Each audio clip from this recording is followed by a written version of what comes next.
On avait beau lanterner en disant on l'a oublié, etc. Moi j'étais le neveu de la famille, j'étais venu pour des raisons de santé et ça tombait très bien en plus parce que j'avais un petit voile au poumon, donc ça tombait très bien. Mais c'était crédible, mais mon certificat de baptême, zéro. Ce qui vient que pour échapper, on m'a ramené à Lyon. Et là, j'ai connu, je veux dire, vraiment le pire. Exemple, ce releveur du gaz qui vient un jour à la maison, comment tu t'appelles? Comme je changeais de nom presque tous les jours, parce qu'avec les parents qui avaient des responsabilités dans la résistance et tout, ce jour-là, je m'appelais Bronzin. Le type cherche dans son calepin, je ne trouve pas Bronzin. Et comment tu t'appelles? Bronzin. J'avais 10 ans, hein. Bronzin. Vraiment, je ne trouve pas de Bronzin, mais on a tous deux noms. Quel est ton autre nom? Et avant, comment tu t'appelais? Etc., etc., etc. Jusqu'à ce que je me souvienne que la mémé dans la Savoie, au Moncel, m'avait dit si un jour on vient t'embêter, tu parleras de monsieur le curé. Et au type, moi, le gamin de 10 ans, je lui dis écoutez, vous savez ce qu'il dit mon curé, hein, cherche et tu trouveras. Le type, il a plié son calepin et il est parti. On a appris plus tard que c'était un agent de la Gestapo. Donc le soir même, on m'emballait et je repartais au Moncel. Mais c'est pour donner l'idée de ce que c'était cette époque-là. C'était quelque chose. Alors, ce que je peux retenir, moi, c'est que j'ai eu une vie heureuse, d'enfants heureux. J'étais intégré dans une famille. Il y a d'autres gamins dans mon cas qui sont tombés dans des familles où ils n'étaient pas heureux du tout. On a une amie à Nice qui a fait 13 maisons d'accueil, en servant de boniche, en servant de ceci, en servant de cela. Bon, moi, j'ai vécu une enfance tout à fait heureuse. D'ailleurs, ma copine, elle est un peu jalouse.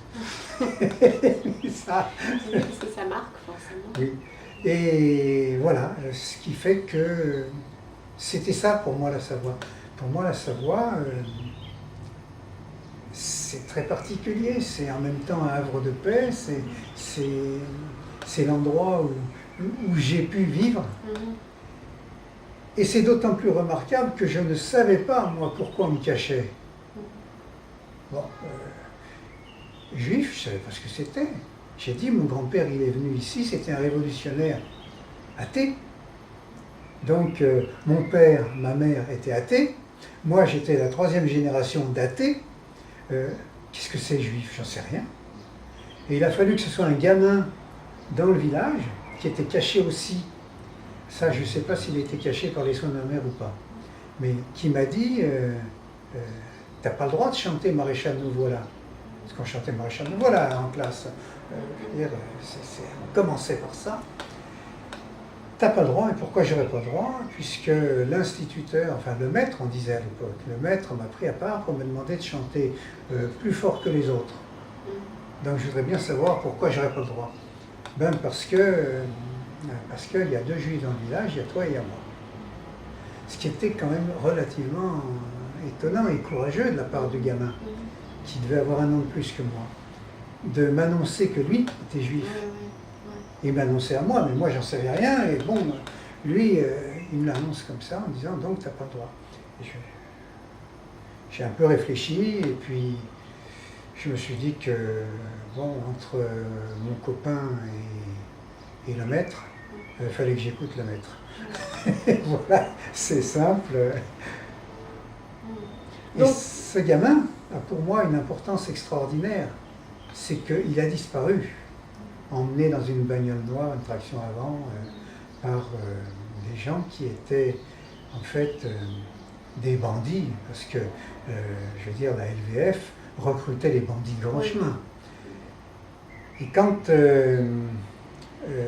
Aloïs Brunner, qui était le commandant du camp de Drancy, est venu lui-même à Nice et en Savoie pour rechercher les Juifs, et aussi quand il en trouvait des résistants, il y a des nazis français qui l'ont aidé.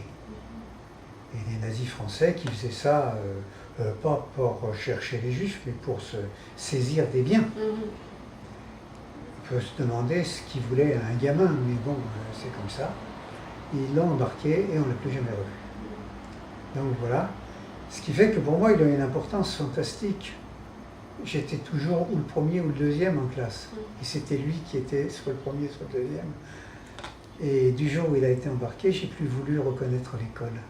Plus voulu travailler à l'école. J'ai plus voulu rien faire. Ce qui fait que grâce à lui, eh ben, à 16 ans et demi, j'étais au boulot. Et que si en fait, j'ai continué quand même mes études, ça a été le soir, en sortant pas, en n'allant pas au ciné comme les autres, etc., etc. On faisait du sport, les copains sortaient ensuite au ciné, moi je rentrais bosser. Et c'est au syndicat que je le dois. Parce qu'au syndicat, on m'a dit, tu n'as pas le droit de gâcher ta vie comme ça, tu vas étudier. Et c'est au syndicat qu'on m'a dit ça. Il y avait encore cette volonté à l'époque Oui, d'éducation. Tout à fait. Bon, il faut dire que bon, à 17 ans, j'étais membre de Jeunesse communiste, j'étais syndicaliste, j'étais déjà membre du MRAP. Oui. Et c'est important. Alors, c'est vrai qu'un jour, je reviendrai pour parler du syndicalisme à proprement parler, parce que là, c'est aussi tout un tas d'aventures. Oui. Et ça, c'est prévu, hein, si ça ne t'embête pas, que je revienne un autre jour. Et donc, voilà, tu viens de parler du MRAP. Donc, quelques années en fait après la guerre, tu as adhéré, enfin tu fais partie de ce mouvement. On peut dire plus ou moins quand même que tu l'as vu naître, ou en tout cas tu en as vu les premiers.